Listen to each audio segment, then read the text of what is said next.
আজকের আমাদের special menu, আর তার মধ্যে ছিল পালং শাক, ফুলকপি, বেগুন, আলু, এই সমস্ত সবজি দিয়ে, মাছের মাথা দিয়ে একটা সবজি।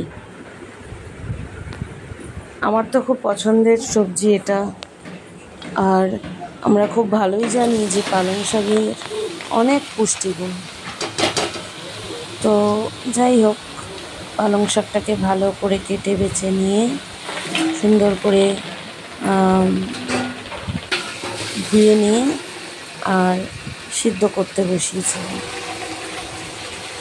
পালং শাক, ফুলকপি, এই সমস্ত সব সবজিগুলোই একটু সিদ্ধ করে নেওয়া ভালো, সিদ্ধ করে খাওয়াই ভালো। মানে সিদ্ধ করে জলটা ফেলে দিয়ে তারপর যেমন আর কি আমরা রান্না করি সেরকম।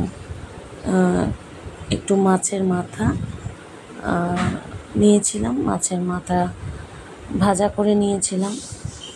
দিয়ে কড়ার মধ্যে একটু সাদা জিরে আর দিয়েছিলাম শুকনো লঙ্কা, তেজপাতা, এই সমস্ত সব দিয়ে একটু ফোড়ন দিয়েছিলাম আর কি। তারপর ফোড়ন দেওয়ার পর ওই সবজি এই যে টমেটো ছিল, টমেটোটাকে দিয়েছিলাম।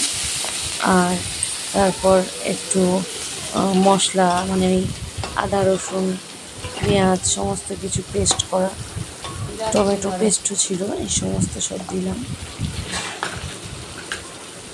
দেওয়ার পর অনেকক্ষণ ভালো করে একটু সবজিটাকে নেড়ে নুন, হলুদ, মশলা যা কিছু দেওয়ার এ সমস্ত কিছু দিয়ে কিছুক্ষণ পর এই সময় কড়াটাকে, মানে গ্যাসটাকে একটু লো ফ্লেমে রাখলেই রাখলে ভালো হয় আর কি। কিন্তু আমার ঘরে একজন আছে দস্যু, তো তাকে নিয়ে আমি অস্থির। তাকে পড়তে বসিয়ে আমি রান্না করি, এত দুষ্টু যে বলার কথা না। তার গুণের কোনো শেষ নেই। আর তাকে নিয়ে আমি এত অস্থির হয়ে থাকি সবসময় যে একা ঘরে একা সব কিছু ঠিকমতো বুঝতে পারি না কীভাবে কী করবো। তো আপনারা একটু দেখবেন, যদি ভুল হয়, যদি মনে হয় যেটা ভুল, এটা ঠিক না, তো আমি কিন্তু এইভাবেই করি। আপনারাও একটু দেখবেন, আশা করি ভালো লাগবে। খুব শর্ট টাইমের মধ্যে তাড়াহুড়ো করে রান্না করি। এই সিদ্ধ করা পালং শাক যেগুলো রেখেছিলাম সেগুলোকে কড়ার মধ্যে দিয়ে দিলাম, দিয়ে একটু নাড়াচাড়া করে সুন্দর করে একটু বেশ ভালো অনেকক্ষণ ধরেই, যেহেতু সিদ্ধ করা, তার সত্ত্বেও পালং শাক থেকে তো একটু জল বেরোবেই। তার মধ্যে মাছের মাথাগুলো দিয়ে দিলাম।